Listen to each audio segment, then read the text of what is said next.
Hello. Hey. Hey there. Welcome to Hugo Girl, Thanks. the podcast where we read Hugo Award-nominated and winning works of fiction. I'm Lori. I'm Amy. I'm Haley. And today we're going to talk about To Say Nothing of the Dog, or How We Found the Bishop's Bird Stump at Last. Spoilers. I mean, all right. We have a couple of new reviews. We have 2 new reviews. That's so many. Amy, please stop me if I've read these before like I did last time. So the first one we got is from Cassafras7E, and they said, found this pod while looking for discussion of Pern between reading sessions. I listened to the Broken Earth and Hyperion episodes first to see if I liked the pod before braving the Dragonflight episode since they didn't like it. And despite loving the world, I appreciated the critiques which I shared during my adult reread. This pod scratches my itch for intellectual and gut reactions to stories I can't stop thinking about, especially if my friends haven't read the book and I can't discuss with them. Love the emphasis that a book can be loved and enjoyed even as you recognize it's flawed and problematic. Plus, I find myself chuckling at my desk at work. Aw.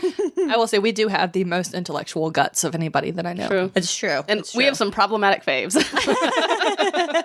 Yeah, we don't judge anybody for a problematic fave because we have at least a few of our own. Yeah. And then the next one is from, and I'm sorry if I'm saying this incorrectly, Angir, A-N-G-I-R, Work PC. Using the work account to leave us a review. I appreciate it. And they said, I have found my people, which I have to say just really got me in the feelings. Such a nice way It's to say so it. nice. We are your people. I just really like the idea that somebody listens to us and feels like included. It makes me happy. You are included. Anyway, okay. Sorry for interrupting you and your work PC. I have found my people. This podcast is funny and thoughtful. The hosts are 3 smart feminists that like to laugh, and I'm often laughing with them. Great reviews of old and new Hugo Awarded nominated books. Thanks for this podcast. You're welcome. You're welcome. Thanks for that review. Lori's birthday is coming up in the month of July, so please make her 40th birthday. And leave a review. Yes. Everybody leave a review saying I how mean, much maybe you like I'll leave a Lori. review. I've never reviewed our podcast. Maybe I'll be like, it's fun. Yeah, you have an iPhone. Why haven't you left us a review? I think I did put stars on my iPhone. I did put stars too, I don't but think I I got left a stars review. too. I felt like it was, we all. Yes, we gotta can have that ratio, girl. You don't need to leave a review. We can't rig this. Okay. So, who recommended this book? Our nice friend Raj. Hi, Raj. Raj originally recommended this book, and also me. I picked it for our episode during my birthday month of July. Lori would have her book. I would have my book. By the way, my grandma finished Doomsday Book, and she did really like it. Yeah. She said sometimes she got annoyed with switching back and forth between the timelines because, interesting. you know, you leave on a cliffhanger and then you go to a different timeline. But like that's how a lot of books work. So And that's interesting because that one, unlike this one, they actually had people going. This one had people going back and forth, but you that one stayed the just same. literally jumped. Like, yeah, from person to yeah. person, And so she said she got a little frustrated with that, but that she did really like it. Okay. So, To Say Nothing of the Dog, or How We Found the Bishop's Bird Stump at Last. The Year of Award. This book won both the Hugo and Locus Awards in 1999 and was nominated for the Nebula Award in its year of publication, 1998. It is part of the Oxford Time Travel series, and it takes place after the events of Doomsday Book. It is the second novel in the series, but I believe the third work in the series because the novelette Firewatch, I think, was published first. Plot summary. Anyone have anything to add there? No, but before you get started, Wikipedia even doesn't get into the nitty-gritty of the plot. They're like, various misadventures in time. Well, guess what? I pulled a lot of my plot summary from the Amazon page, which is from the book jacket. And I just added a bit to it. Yeah, there's a lot. Yeah, there's a lot. Okay. To Say Nothing of the Dog is a comedy of manners that is really about the sorry state of funding and financially driven motivations in academia, which will feel uncomfortably familiar to nonprofit lifers as well. The year is 2057, and Oxford historian Ned Henry is badly in need of a rest due to an extended period of intense overwork driven by the pet project of Lady Shrapnel, a wealthy patron of the history program who has a real bug up her butt about restoring the famed Coventry Cathedral, which was destroyed in a Nazi air raid over 100 years earlier. In service of Lady Shrapnel's obsession, Ned has been shuttling between the 21st century and the 1940s in search of a Victorian decorative atrocity called the Bishop's Bird Stump. Ned has been diagnosed with an acute case of time lag and ordered to go on bed rest. But then, Verity Kindle, a fellow time-traveling historian and long-legged hot lady, inadvertently brings back something from 1888 where she has been embedded with a family who believes she is their cousin. Don't worry about it. Now Ned must jump back to the Victorian era to help Verity put things right, not only to save the project, but to prevent altering history itself. Womp, womp, Well done. Thank you. Like I said, heavy help from the book jacket. Yeah, there's a lot that happens. Okay, friends, goodies from Goodreads or Amazon. Did anybody try to access Goodreads today? Oh, no. I It's did. down. It was used it. down. I tried it a couple hours ago, I used it at like 10 a.m. and it was down, down, down. There's some slippage there. All right. So Goodreads that I got this morning. Terry K gave it 2 stars, and I wholeheartedly agree with this review. I think it's a book for people who are in love with the idea of time travel and want seemingly endless musings on its ramifications. It's also clearly for those who love 3 Men in a Boat, which I've not read. It may be for lots of others, too. Perfect. Amy? The author, the writer of this review not included. Amy, you don't have one? I don't have one. Okay. So I had to check Amazon because I could not access Goodreads today. And this is, oddly enough, from a user who gave it 4 stars. And it says, the cover of the book had a review that called this book hilarious. I guess I don't have the same sense of humor. But they still liked it. I thought parts of it were pretty funny. Oh, me too. Me too. I did not laugh out loud once, but it's I clever. chuckled a couple times. I laughed out loud as I was finishing it yesterday when we got to the point where they were reading the letter that Tossie wrote about how she hoped now Verity could find a husband now that Tossie was no longer there to distract all the men with her beauty. I laughed really hard reading that. Okay, general discussion. Anybody have anything that they were dying to start with? I have lots of points, but they're jumbled. They're a jumble sale. I have a jumble sale of ideas. I want to start with 2 stats. Okay. All right. Yes. I have the physical copy of this book, which I was reading for most of it. You read a real book. I read a real book. I bought it years ago and haven't touched it. But I then got the library book because it was free and no one else was reading it. So I was like, borrow now. And so I wanted to do some counting like I like to do. So the Bishop's Bird Stump is said 173 times, which is about every 3 pages, maybe less. And then the word slippage, 142 times. Which is a terrible word. What about To Say Nothing of the Dog? Did you search that one? I can. Let's do it. Hold, please. Kevin will just do movie magic and it'll seem like you went, computer, search. She said the word irrelevantly twice. How about the plural of rendezvous? Rendezvouses. The phrase itself is used 22 times. Just the once like every 20 pages? So much. It's like leaning a lot on the title. Yeah. I like when a movie title is used once in a movie, like, and we're fast and furious, but only once. That's plenty. I thought it was important to start it when you're getting to your next stat. I thought it was important to start out by saying that Ned started this book by taking tape. Oh, he did take tape. He did take tape. Yeah. Literally took He tape. did. Those are all my stats. So, okay. That's it. Okay, so I'm going to talk about my grandma again. So my grandma came and stayed with us a couple weeks ago, and she was almost done with Doomsday Book, and I had started this book, and so I was telling her about the beginning of it, and I was telling her that they accidentally brought back the cat. So the thing that Verity brought back from 1888 was a cat. She saw the butler of the family she was staying with throw it into a stream behind their house, and she was like, oh my God, the cat's going to drown. Verity waded in and saved the cat and sort of accidentally entered the net and returned back to her modern times with this cat, which is strictly forbidden. The net should not have let the cat through.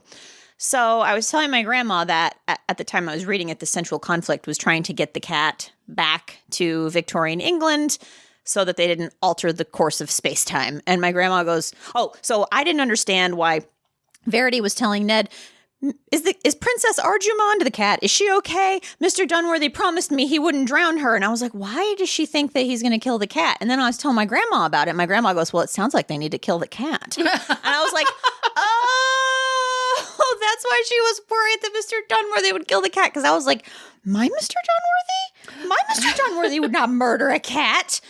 And he didn't. To his credit, he didn't. The opposite. Apparently, it was very common practice to just drown all the kittens. Oh, totally. That's so sad. I feel like in fairly recent years, that was not unusual. I mean, dogs are always having puppies out in the country. They're not keeping those dogs. Yeah. Yeah, I know, but it's still sad. Oh, totally. It is sad. I agree. I but wouldn't do it. I think it's funny how they make a distinction between drowning newborn kittens because there's too many kittens and they didn't have spaying and neutering and things, and versus throwing the cat into the Thames because she was being bad. He was rescuing her at the same time. Was he? Yeah, because he threw in a couple times. He was never intending to actually kill her. Princess Archibald is a great cat, though. So here's the thing. If you throw a cat into the Thames... It's not the Thames like in the middle of London. Okay, if you... Oh, it's not? I thought it was. So the Thames... But you can boat on it. Like, I thought they were boating on the Thames. So the Thames has it goes through lots of different names. Sure. And it's not very big in a lot of places. But it's big enough for boating. Yeah, and that's he was throwing a cat in there to punish the cat for fishing. I don't think it was a good idea what he did, but I don't think he was trying to kill it. I don't think he had murderous intent, but like, say that's in court. That's at least reckless endangerment. 100%. If the cat had died, he would be culpable. I'm like not. I want to like him. But there's some red flags. Number one, him throwing the cat in the river. Yeah, I don't usually throw animals. No, I don't make a habit of it either. Although I do pick up my cats and go boo and then just dump them on the bed. Well, no, I mean, I will throw Goose on the bed, but she likes it. Do you call them dearums? Oh, do you know how many times I rolled my eyes in this book? My God. Yeah, I think you're supposed to roll your eyes at that. Yeah, you totally are. But, I was thinking about how Connie is, like, not an avowed feminist. And I feel like a lot of comes through where it's like, we look down our nose at anything girly. Or the harpy Miss Sharp. Or a fat woman. Ugh. God forbid someone's fat. Heaven forbid being fat or old or too feminine or not feminine enough. Right. I mean, we've got like a quadruple bind going on in this book. How can you be a woman in Connie's eyes? Only if you are a Verity. She's the only acceptable woman. Kivrin's okay too, because she's beautiful and dainty, but also gets shit done. Kivrin from Doomsday Book. Oh, yeah. No, in my mind, Tossie, so let me show you the look on my face when I found out what Tossie's Christian name is. Tosselin. At that point, I almost threw the book across the room. Hearing you say it out loud, now I'm like, Tosselin, toss him in. Bane was just tossing the cat in. Tosselin. I did think the name for Lady Shrapnel was pretty funny. Oh, yeah. Her name is Shrapnel. Too. It's so good. I know, it's good. Okay. So, early things that I was not confused by. Early things made me go, is this going to be okay? Were the jokes on repeat? So he says to say nothing of the dog so many times. And the first time he said it, I thought it was funny because it's like a throwaway line. That's the title of the book. And I actually thought the dog might play a bigger role in things, and he never did. He was the best character. He was. Cyril is clearly the hero of this book. And then remember how Ned kept talking about how he was going to cut himself shaving and die? I mean, it was like 10 times. He was like, oh my God, look at this straight razor. That Chekhov's gun did not go off. I know. He was like, I'm never going to have to tie this tie because I'm going to cut my own throat and bleed to death before I'll ever get to put the tie on. And it happened so many times. And I was like, this book, as we've said before, and I feel like this is a favorite of yours, Amy, needs an edit. And I don't feel like I say it that often. I'm kind of like, well, whatever. We had to fill the pages. This book needed an edit. Well, I disagree. Like, I think if you like what she's doing, it doesn't need an edit. She's very repetitive. True, but and there's several things she references that don't matter. Like, they could have come out. Like, she could have made 3 different jokes instead of the same joke about shaving 3 times. Yeah, but I think she thinks that being repetitive means being a good writer, which, like, Yeah, that's why she needs an editor. Yeah. But writers often think what they're doing is clever. Well, true, but, like... Yeah, I'd say all of them probably. But unlike a lot of the books that we read, I remember a lot of stuff from her books because she's repetitive. Well, I'm glad she was repetitive about some stuff. Like, she had to say so they had these... So someone did something in the past that changed the future, basically. And because that happens, the continuum is trying to repair it. And when it's trying to repair it, all these things go wrong with their time travel. And it got very confusing because they were bouncing between times. They were talking about slippage in one place and not the other, like all this stuff. So I'm glad she kept repeating that part because I did keep losing the thread. That is true. Yeah. I was confused a lot. And then by the end of the book, I felt like I basically understood everything, like how it fit together. I was still confused about a lot of stuff, and I found that using the Waterloo model as an analogy for what was going on made me really confused. So they have this, so obviously there's time travel, and they can sort of predict outcomes. They have a computer model where they can say, like, what if Napoleon's horse lost its shoe and he didn't make it to such and such a place? And how would that have changed the outcome? And they have these statistical models that will tell them, like, the ripple effects, basically the butterfly effects of little changes.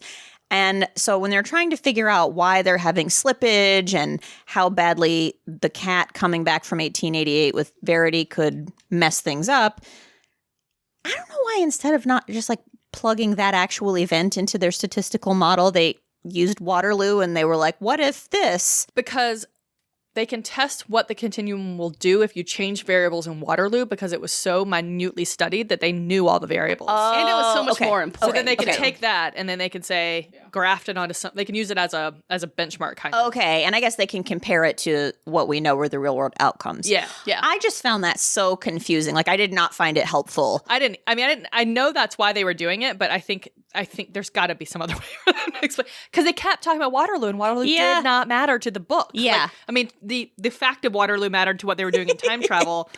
It's just an example. And then those two men kept talking about it over and over. At one point, I was like, so how is the cat going to affect Waterloo? And then I was like, I turned to Kevin, I was like, when was Waterloo? It's like 1815. So yeah, I was like, I think it was before all of this. And it was. So one of the cool things about the world she creates with time travel, and I love this book for the rules that it sets up in terms of how history and time protects itself. So if you wanted to go back in time, like everyone says, I'd go back and kill Hitler as a baby, blah, blah, blah.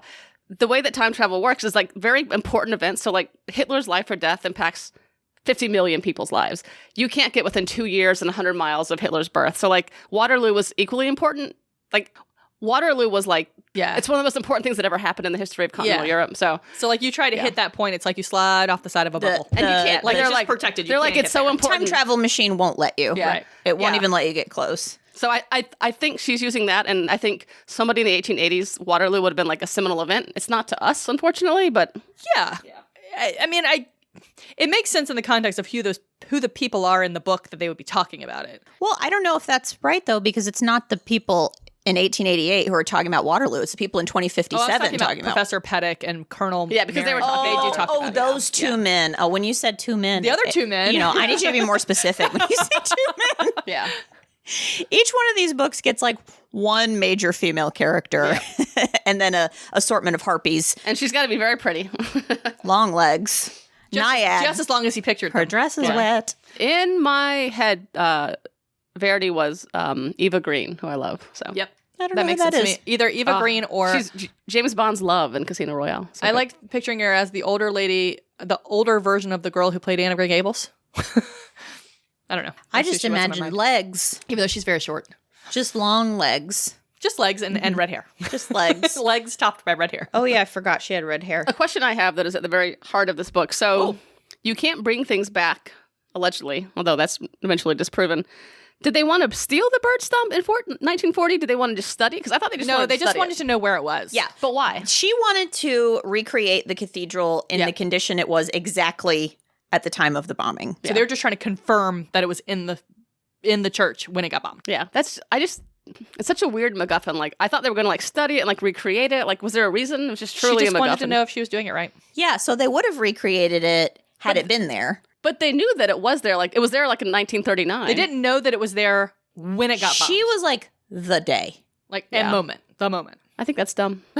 Well, as we learned, the net made it all happen because it had to fix a thing. Well, and I mean, it is dumb. And I think that's the point is like, so that's something that I really liked about the premise of all of this is, like I said, about the sorry state of funding in academia and in nonprofits is sometimes because what you're doing, they've determined at this point that this time travel does not generate a profit. And that means like the private sector is not that invested in it. And so they're not getting enough money to fund their research. But then here comes Lady Shrapnel, and she's like, I'm really interested in restoring the Coventry Cathedral or recreating the Coventry Cathedral. I'll give you a lot of money if you will help me do that. And so they're like, yes, 2 thumbs up. We need this money and we can work on this other project and that'll be interesting too. And it'll fund our other stuff. And then what ends up happening is their funder's pet project obsession ends up taking up all of their resources. Yeah. So it's not really, they're really not getting any benefit out of it. And I hope when Lady Shrapnel dies or whatever, she gives them a huge endowment. She probably will. But like, I think that was making a really good point because that is how things work. And like, having been a nonprofit for almost 13 years now, I see how that works. Like we will get a grant, like someone wants to give us $50,000 for this thing. And it's like, that's not really something we were doing, but okay, we'll take that and we'll do that. And it's like, is it a value add? I don't know. And so I think the same kind of thing is happening here where it's not really adding value, but they thought it was going to, and now they're just chasing their tails trying to please this woman. And everybody agrees that the whole point, I think, behind the bishop's bird stump is that it's the stupidest detail she could possibly be focusing on. Like, who gives a crap? And they have to be... Bishop's bird stump was in there during the bombing, but, like, she's like, God is in the details. And they have to cater to her obsession because she's got all the money. Yeah. And so I think it also goes to the larger theme of the book. So she's like, God is in the details. The net, very thinly veiled, stand in for God. And it is in the details. So, like, at the end, he has this conversation. Ned, our hero, has this conversation with the guy who's running the models of the net doing its thing. And the whole book, there'd been this ongoing conversation about what affects history the most. Is it people or is it, like, circumstances, basically? And that had been going back and forth, back and forth, back and forth. And at the end, Ned asks this guy, TJ, what do you think it is? And TJ says, I think it's infinitesimal things that no one has any idea about. And I think that's what this whole book is kind of about. It's like, it's these little insignificant things that you don't recognize at the time end up having these huge ramifications. And so the bishop's bird stump is a stupid detail, but it ends up being this very important thing because he talks about how because the bishop's bird stump was moved, this woman writes a letter to the editor saying someone knew about this ahead of time. Because she writes that letter, the Nazis find out we have the Enigma machine. And because the Nazis find out about the Enigma machine, they end up winning the war. And so I thought that was very interesting. It's interesting. Clever. And so I think that's why, I think. But that was my theory anyway. That makes sense. But like, I just don't see why going the day before the bombing and getting so she just because wanted to that's just what she wanted. So, but they couldn't find it. So like they knew it was there the day before. Yeah. But then afterwards, no one could account for it. I just don't understand why she would care. She just wanted it to be exactly right. She just wanted it to be exactly right. But like, and I think that's the answer. That's the only answer. I think the point is that there isn't a real reason because she wanted to recreate it. Yes, but you could look at it the day before. But it wasn't there after, so they don't know that it was there during. That's her whole thing. I will never understand this. But so if they'd found that it wasn't there, would she be like, okay, then we won't have the bird stump? Correct, yes. Yeah. Even though it was there for all of its history. Yes. She wanted what was in there at the moment. And I think there was a particular little bit of a mystery because it is iron. It's a cast iron. Yeah. So, okay. So let's talk about what the bishop's bird stump is and isn't. So a bird stump. I had to Google it. Me too. Yeah. A bird stump is a particular type of vase where it looks like a tree stump with a bird. And so all through the book, they're talking about the bishop's bird stump. And so it sounds like they're looking for a pretty ceramic vase. And then way into the book, Ned says to Verity that the bomb that hit the cathedral couldn't have damaged it. Because it's like the obvious answer is, well, it was blown to smithereens. Like there's no way to know if it was there or not. And he says it couldn't have damaged it. And I was like, what? And then a few pages later, he was like, well, it wasn't a bird stump at all. And he tells this very funny story. But this is like 400 pages in. And he said, so apparently there was a meeting of like the ladies' auxiliary or whatever at the church. And they want to do some redecorating and they want to get a bird stump. It's very popular. And the bishop puts the kibosh on that and is like, we don't have that in the budget, but we've got this cast iron urn thing that's apparently awful looking, very gaudy, overwrought, too many things going on. He's like, well, we've got this thing down in the basement. You can put flowers in that. And so the joke became that they called it the bishop's notion of a bird stump. The notion. Which got shortened to bishop's bird stump. Which is very really accurate. Yeah. Really that's funny. That's the way things happen. I think they alluded to it being like really indestructible because in the very beginning we see Ned poking around in the ruins, right, trying to find it. And he talks about how, and it doesn't make much sense that he'd be looking for it because the place got bombed. Like, why in the world would you be looking for it? Right. And he kind of offhandedly, there's some part of that where he talks about it's indestructible. You should be able to find it. and then that only gets explained like way later. And it's just a big cast iron bucket. Like that's how I picture it. Yeah. So if they never find it after years of searching, she'd be like, then we won't put it in the new one. Yes, Haley. I just don't understand. So I was mad when we got to this joke because I thought it was really funny and I felt like I'd been deprived of this joke for 400 pages and I had been imagining Wait, which joke? a flower pot. It's the bishop's notion of a bird stump and it's not really a bird stump. I was so frustrated about it and I hadn't gotten there yet and I was group chatting with you guys and I said something about the flower pot and Amy's like, the flower pot? And I was like, yeah, well, a vase, not a flower pot, but a vase. And Amy's like, yeah. And then I was like, well, I'm not done yet. So maybe I'm missing some facts. But let me tell you something that this joke reminds me of. Have you guys read Song of Solomon by Toni Morrison? A long time ago. So there is a joke that I've always remembered from this book where there was a street that everybody called Not Doctor Street. And the reason was in the black neighborhood in this book, the doctor lived on that street. And so everybody called it Doctor Street. And then when the post office came in and standardized everything, a.k.a. whitened it, basically, made it submit to the white local authorities, they dubbed it Mains Avenue. And people were still calling it Doctor Street and putting on their addresses Doctor Street. And so the post office then distributed leaflets saying this is not Doctor Street. So then all the local folks started saying, okay, it's not Doctor Street, and started referring to it as not Doctor Street. And I think that was a really good joke.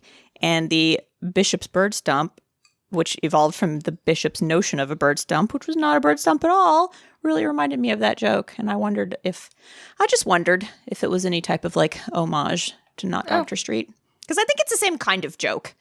That's immediately what it made me think of. Love to know if Connie has ever read Toni Morrison. That's a question I have now. So, we talked a lot about the time travel thing.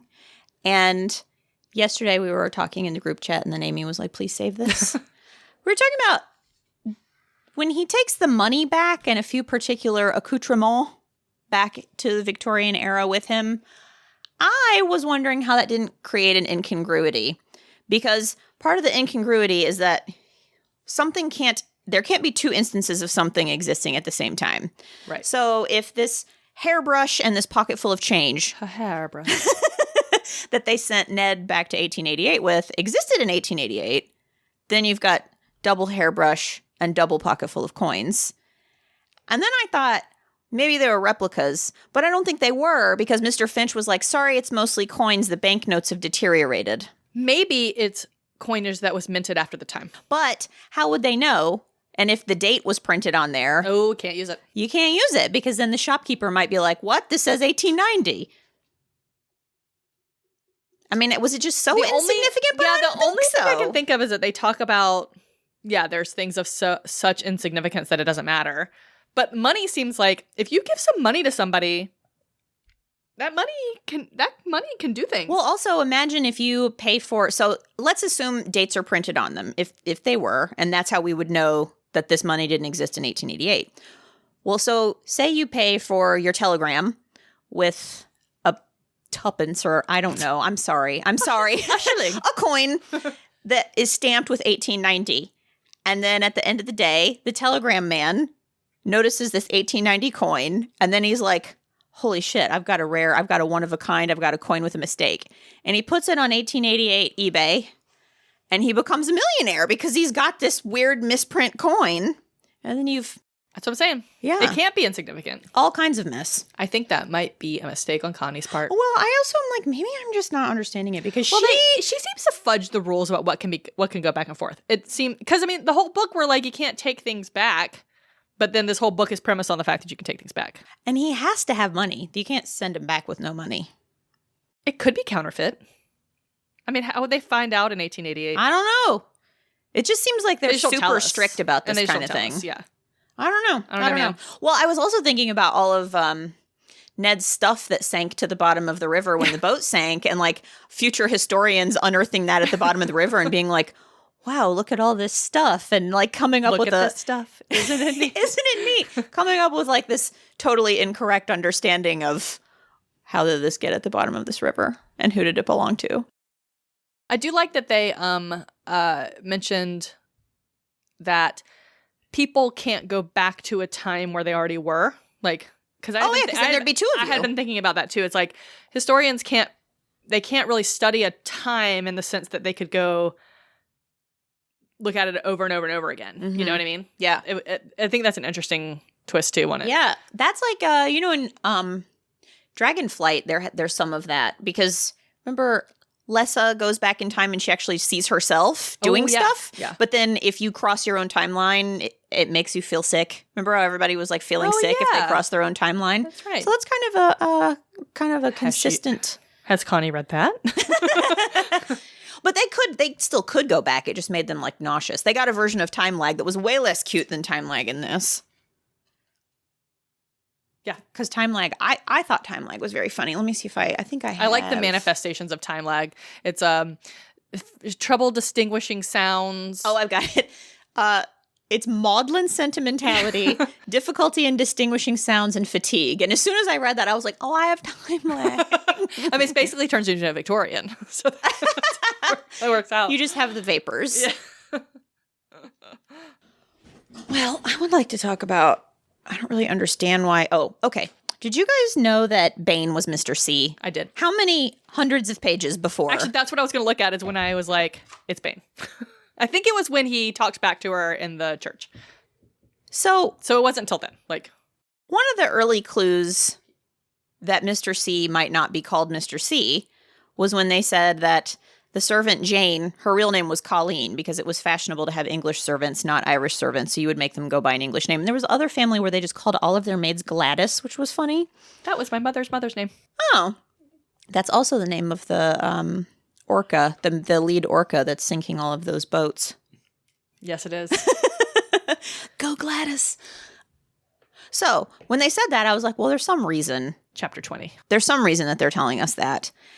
And then it was really driving me crazy that Ned and Verity were never considering Bane. And at first I thought, well, he's not like a gentleman. So first they're looking to all the gentlemen. But at the point where they were asking the train porter what is his name, I was like, why? Well, Verity knew his name. She knew it was William Bane. So she didn't think. But they knew that they give servants fake names. So I feel like they could have thought to themselves, like, well, they could let's have. just double One check. of my big gripes with this book is that these very rigorous.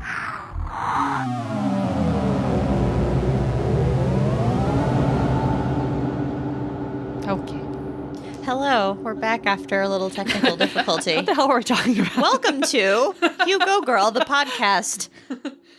To say nothing of the dog or how we found the bishop's bird stump at last. Part 2. Maybe we could play a little music in between. So we were talking about intermission. We were talking about how you can get up and use the bathroom. We were talking about how Verity and Ned never occurred to them to investigate maybe what if Bane had a different name, even though we knew that servants were given fake names. And Amy, I believe you were saying that These are the stupidest historians I've ever seen. Are a little incurious. But what I was going to say before we had a right error pop up on our recorder here, or a wrong error. That joke doesn't work in audio. As we were saying was oh, I was going to say they're both time lagged and they're both Twitter pated because they've been traveling back and forth nonstop. And I think they actually like each other, and their time lag is making them like each other extra. That's true. So they're distracted. They're justifiably struggling, and poor Ned is supposed to be recuperating. But, Lori, counterpoint. When they go back to Oxford, and like TJ and Warder and Dunworthy, they're all there, right? They're all doing shit. Not a one of them is a cautious person. Like, they're constantly like, do this thing for me right now. And Warder's like, I gotta do these other things. And they're like, I don't care. My thing's more important. And they're like, they don't even take a second to even like assess. Yeah, there's anything. no like, let's sit down and make a little, like when you're practicing for the LSAT and you have to make a list of like the 6 people and the 6 rooms and the 6 weapons and figure out like who killed Mr. Body. It seems like the butler did it. Sit down and oh, it's so funny how they kept saying that it's always the butler, because I feel like I've read a lot of Agatha Christie and it is usually not the butler. It's usually not a servant. It's usually like a servant, someone points the finger at the servant, but it's usually not a servant. Well, and the irony is, with time travel, if you mess up, you can just go back to right before. Like anybody who's seen all of the Bill and Ted movies, you can go back and be like, I'm going to remember to put a key here. And then you go back in time and you do it. And it makes it true. So. I guess in this one they can't because they can't be in. They Yeah, can't go back to the same spot. There'd be two versions of them at the same time. Yeah. So they can't. If only this was Bill and Ted time travel. Yeah. Yeah, but these historians drove me crazy. Because they were just like constantly like trying to interfere more to like take care. Even though they keep saying that the net takes care of itself, they're like, we must interfere and do all these things. But then at the end, they find out that like all the mistakes and everything was all the net taking a very complicated path to repairing things to make things the way they should have been, which then suddenly makes me wonder, is this about free will? They even say that. They do? They do. I read a review that was like, there's a lot of God stuff in this book, and I was like, is there?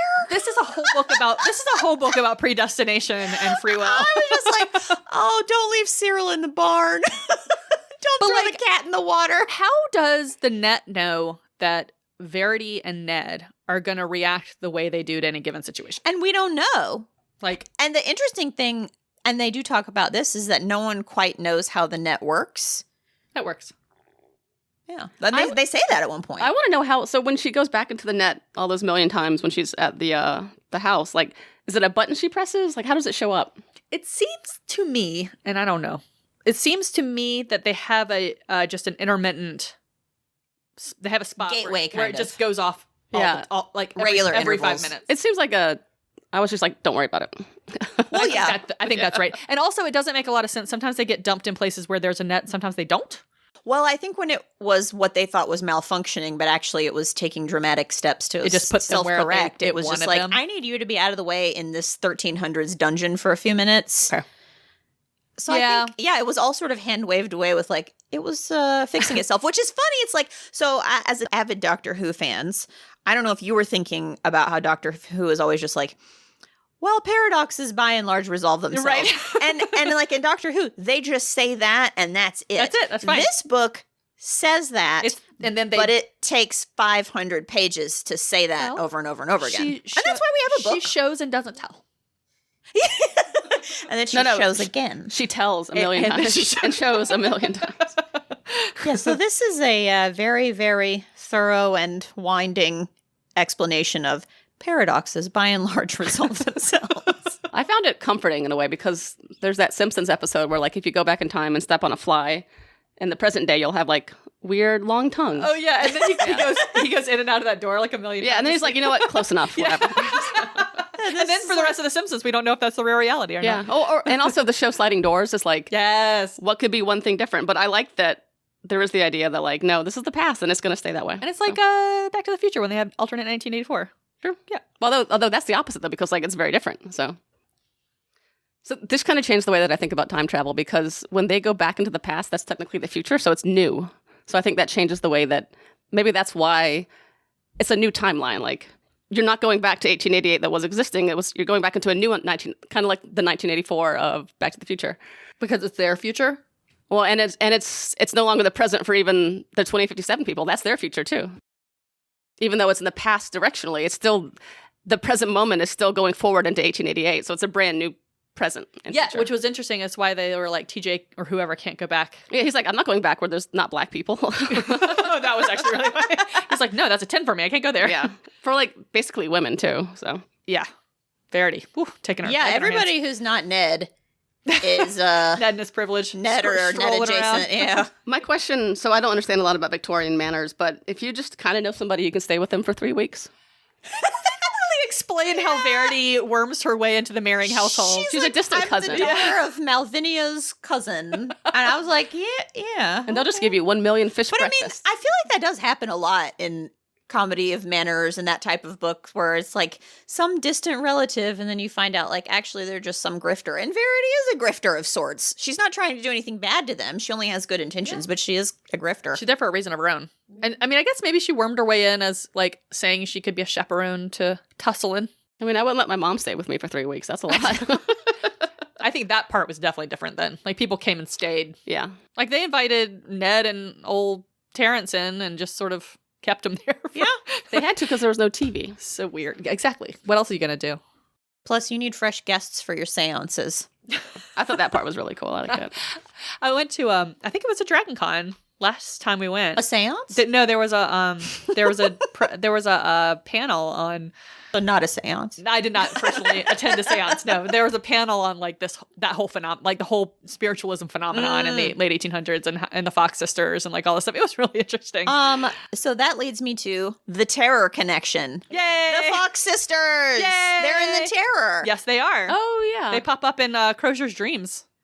And in reality too. Remember, there's the one scene where one of the explorers is in the hotel room with the younger Fox sister, thinking about how she's like not got a very pretty face, but she's got great breasts. Right. And it's, I think, Margaret Fox, the younger Fox sister. Yeah, they're in a lot of the last very weird 100 pages of that book. Jesus. All roads lead back to The Terror. polar exploration. I remember what I was going to say. Oh yeah.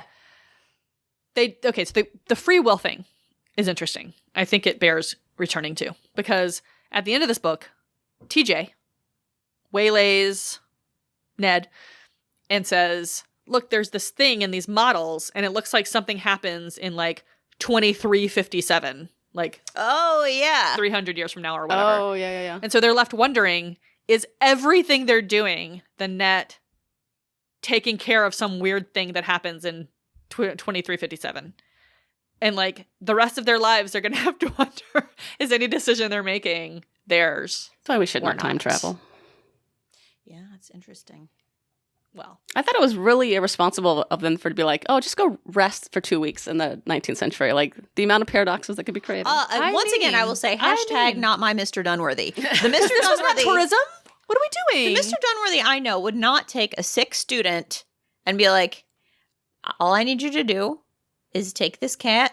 Well, I mean, on the one hand, I didn't even know understand a about little the bit of cat. the time travel because Lady Shrapnel doesn't know how to time travel, so it seems like maybe an effective way to hide him from her. Although, like, could he just go to the next town and turn his handheld off? Just book him into an Airbnb. Yeah. Like, Surely they have something like that. they don't even have cell phones. They have handhelds. Isn't Which that apparently can't call Mr. Dunworthy in Oxford or in London, they got a wherever he fax. is. They got a fax. I felt like by this point it seemed more like they had. They're more cell phone-y. Yeah, I thought that's what a handheld was. But anyway, yeah, I thought that Mr. Dunworthy that I knew would not have done this. And I actually went back and was like, did Doomsday Book come before this? And it did. Yeah. So the Dunworthy who was so worried about Kivrin was like, well, he'll be fine. Here's a cat. And like while he's actively time lagged, and they're like playing him audio This is about the dessert first thing. forks and handing him a cat. Oh, and it was so funny that he didn't know that he had the cat till they were way down the Thames. And that cat had been thrown around in that basket so many times. Listen, there's no the way thing that that cat I is am- sleeping in that the basket. thing that I find the most difficult to believe, I cannot suspend disbelief that this cat stayed quietly in a basket on For a days. train through time travel, a train, a boat, lots of walking with a dog nearby. They try and write it off by saying the cat is time lagged, but I don't buy it. She's a Even good the cat. the timeline cat would be like, Like I she feel like was a very vocal cat. Mir. Mirror. I did like all the cat words. Every time they said that, I was like Meredith? Oh. The cat would just say more. You know, and Mirror. occasionally they would attribute like a people word to Cyril. Yes. Which I thought was very funny. Oh, another thing that I feel like I need to point out for the benefit of dogs.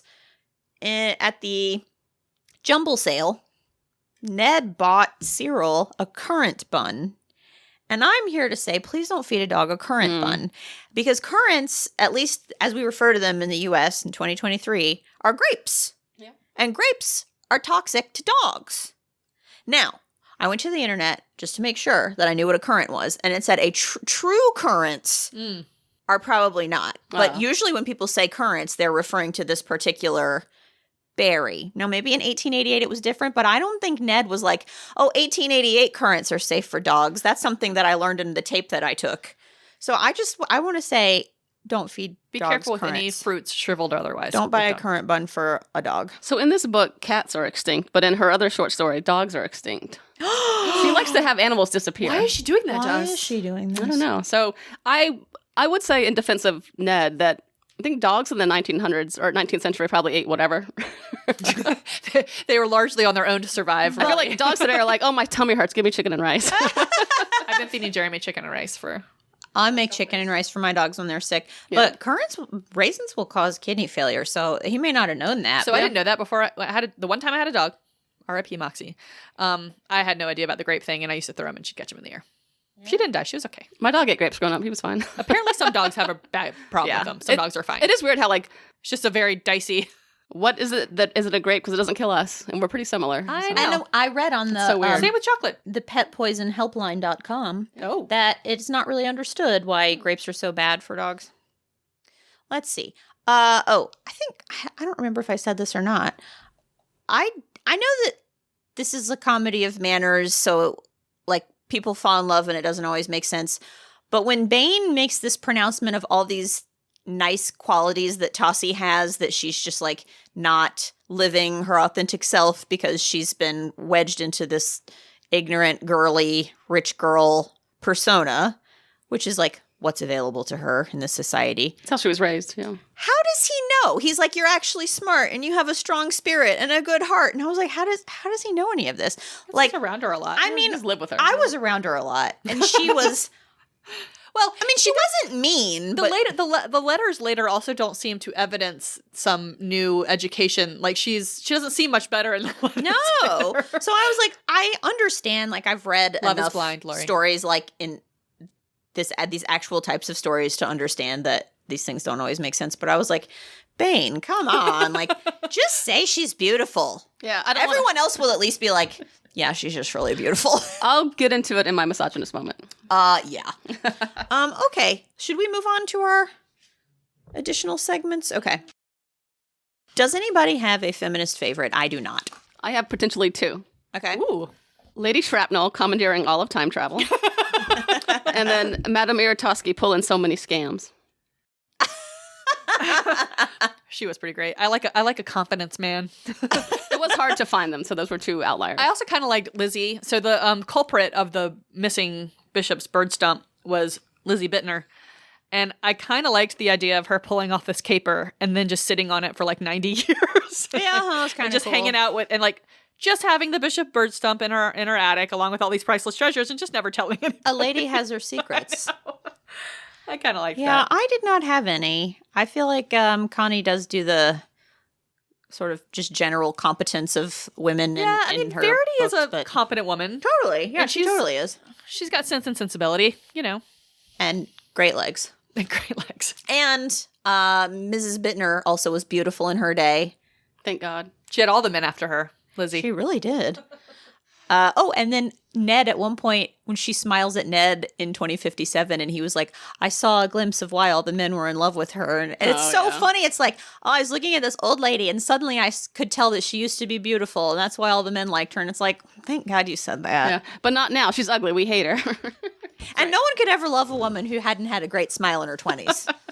No. Great smile. That's why, Lori. That's why. All right. Misogynist moments. Hot take. Tossie loves the butler because he was mean to her. Yeah, I was like, did Bane invent negging in 1888? Like, the way for Tossie to shrug off her silliness and become her true self She's a man. was for a man to be mean to her and throw her in the river. I had to baptize her. I didn't think it started as him being mean to her. Like, I thought he was just being truthful with her, which was not bad. I thought that was good. Yeah. But then she gets all bothered by it, and he throws her in a freaking river. Throws her in a river, yeah. Which I guess is supposed to be adorable. I don't know. He likes to throw cats in the river. I mean, don't put this in the podcast, but pussy's pussy. Maybe you do put this in the podcast. Okay. Amy, do you have a different one? I mean, generally, how they discuss Miss Sharp. That was she's a harpy. And Miss Warder, too. A spinster. Warder, yeah. And the Warder is the other one. They do her wrong. Just chunky. She's given too much to do. She's trying to do all of it. Everybody. Oh, and then they are mad at her because she's mad, where she's like, I know. I'm responsible for trying to get people back. Like, poor They're Carruthers. like, do this now, bet. Carruthers was trapped in 1940 for 3 weeks. Yeah. Of course she was freaked out. She was responsible for trying to get him back. And then they're like, can you go get us some pants? Can you go get us some period accurate pants? I did like that he called her the seraphim, though. If I'm ever, mean, I hope people refer to me as a seraphim. Or this cat's gonna die. She was like, fuck the cat. Which is correct. Yeah, let me try to get this human who's trapped in World War II. I love cats. Save the person first. No kidding. I also had, Professor Peddick is a ridiculous character. Oh, he's Merlin. But when he's talking about, I really thought he was awful. He was just like, every time I was reading it, I was like, no one could have ever been like this. Awful to his family. Well, And then, like, then when he's talking to Tossie about how Maud is properly educated, and then he says, none of your silly music and needlework. Like, girl stuff is so stupid. It's like they hating have on... a big choice. Well, he's like yeah, Carol Oates. Number one, yes. Well, and it's like modern men making fun of women for liking Starbucks, you know. Or just Taylor like, Swift. Yes. Women's stuff is stupid. Taylor Swift was about to become a billionaire. That's right. Because of one tour this year. Yeah. But women's stuff is stupid. I guess maybe I'll back up and say my feminist favorite is that Ned likes the cat because I like it when men like cats. It is nice. And like a cat guy. I want to talk about the cat ending because that was like the best part of the last 50 pages. So cats are extinct, and they're going to bring them back using cats that were destined to be drowned, like, I've mentioned this before, the movie Millennium, where time travelers steal people that are about to die in airplanes crashes to repopulate. It's brilliant because they won't affect the timeline. Also, like the Big Time, Yeah, exactly like that. where they go get people Yeah, that's the last time I mentioned it. Yep. right after they died. Yes. I love this. Yep. It's all connected. It It's is. almost like the net, the continuum. Okay. Boob talk. I searched, and anytime they use breast, it's like in my breast jacket pocket. The long legs were the closest I Yeah, think there are we no got actual to boob talk. boobs. I think all of Tossie's ruffles are basically boobs in the Victorian era. That's true. I would be surprised because it seems like Connie doesn't like women, so there wouldn't be very much boob talk. But the constantly calling Verity a naiad, like, I know that he's time lagged, but she's not a naiad. Like, sometimes when he's time sober, he's still like, her naiad smile, face. yeah. And it's like, He's what are overly you sentimental for no talking reason. About? And then at the end, when he says that she came in wearing a slat dress that confirmed that fuck her is a legs were slat as long dress? as I thought. Well, I thought about the terrorist jacket. It's another garment that the Connie has invented that doesn't have a definition. What is Just like a slit in the I forget about the skirt? terrorist jacket. Well, then why not say a dress with a slit? But I like that she's slat dress. consistent in her weirdness. Fair. That is true. We always know what to expect from Connie. Anything else? Boob talk. This wasn't the book where Kivern shows back up. Where does Kivern show back up? No, I don't know. Oh, I read that she and Mr. Dunworthy are in Firewatch, which They is get the referenced. first story. Okay. Yeah. I wonder And then what- there's other ones. There's kept waiting for. Blackout All Clear, which is 2 volumes that are considered one novel. How And much they're- repetition do you It's think like is in there? 1,000 pages. They were published in the same year. And so from what I understand, it is one novel, but the publisher broke it up into 2 volumes. And so they jointly won the Hugo for best novel that year. I was very confused about it. Several folks on Twitter helped me understand. Thank you. And yeah, and I was like, what, the concept of a sequel was right there. And then a couple people were like, it's not a sequel. It like ends in the middle of a scene and begins in Wow. that next scene. It was literally like They the just chopped it in publisher was half. just like, 500 pages, that gets a cover. 500 pages, that gets a cover. And then published them a few months apart. So they won collectively as a novel. I think that's what happened with Lord of the Rings, so that makes sense. Well, and kind of like Hyperion. Yeah, But at least Dan gave Hyperion a weird fuck you ending. yeah. So we are not done with Connie Willis then. Well, We have one I more mean, book? I could take we have a 1,000-page double book. Yeah, I could take a break. I mean, I think we do it next year. yeah. Okay. Calendar year 2025. Fantastical food. There's so much good food in this There's book. a lot of good food. I have a whole list. All of the food they ate for breakfast is Disgusting. fascinating to contemplate. All right, so we have eel pie, speaks for itself, kedgeree, which is cooked flaked fish, boiled rice, parsley, hard-boiled eggs, curried powder, butter, or cream, and occasionally sultanas, which is what That they call raisins. That sounds delicious. We have an assortment of sandwiches. We have deviled kidneys, I would try. Kippers, cold ptarmigan, which is a fish, I think. Ptarmigan's a bird. Tossie wanted her Oh, grilled it's like trout. a pigeon. Yeah, ptarmigan's We have currant buns, rock cake, a cup of tea, a fish paste sandwich. rock cake. I think it's Anybody like, look like that one up? hard sugar, maybe? And then we Sweet have hardtack. We have a beef and cucumber Sammy, which I would definitely try. So much good stuff. My favorite was their boat lunch, where Terrence had all this food, and Ned said Terrence's idea of roughing it consisted of pork pie, veal pie, cold roast beef, a ham, pickles, pickled eggs, pickled beets, cheese, bread and butter, ginger beer, and a bottle of port. And he said it may have been the best meal I ever had in my life. It did sound delicious. I like that. A rock cake, per the internet, is also called a rock bun. It is a small cake with a rough surface resembling a rock. They were promoted by the British Ministry of Food during the Second World War since they require fewer eggs and less sugar than ordinary cakes, and important savings in a time of strict rationing. Okay. That's what I got from the internet. It's weird because the 1880s were in a time of strict rationing. I wonder how easy it was to get a hold of sugar in the 1880s. I feel like Britain was doing pretty For well. rich back then. people, though, they would have been able to get it, yeah. Rock cake dough is stiffer than scone dough and is handled a bit more. There you go. It's kind of like a scone. Soap stuff. Okay. I have one this time. Go. Terrence falling in love with Maud. Pining for her upon the dock. Walking indoors, only to find the woman he was engaged to that he no longer wanted to marry had run off with the butler. That's good. That's pretty good. soapy. Yeah. That's pretty soapy. Well, mine was that Mr. C was right there under their noses all The whole along. time. Yeah, It was Bane. It was the butler all along. I know nothing about mystery books, but I was like, I figured it out. It's the butler. yeah. All right. Did you like the book? I give it a B-. I think if I if I had more time to read it, possibly. I feel like some of these books, there's just too much detail. I had to make myself stop reading the Northwest Passage letters to read this, which made me go into it with a sour disposition. So I didn't love that I had to read it, but it was cute. It is cute. I think Well done. Connie is funny. Connie is smart. She's weaving together a lot of different ideas in a smart way. But I felt that the book was sort of a jumble sale of ideas. It truly is. And I found that a little frustrating, but I did think it was cute and funny. At times, the plot was pulling me right along. Yeah, totally. There were some moments in there where I was like, what? I think the early part of the book was actually my favorite part, where he was time lagged. I thought Yeah, that was very that's funny. I enjoyed the boat trip. I enjoyed the rapport between Ned and Terrence. I thought it was cute how they became bosom buddies so quickly.